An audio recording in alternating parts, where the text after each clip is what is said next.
Inshallah, Ramadan is coming up. We're currently in the 7th month of the Islamic calendar, so Ramadan is right around the corner, and Ramadan's the 9th month of the Islamic calendar, and that's when I do the majority of my fasting.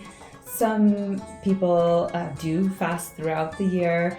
Many people have a Monday, Thursday fast on the example of the beloved Prophet, peace and blessings be upon him. For me, I focus most of my energies in the month of Ramadan. Okay.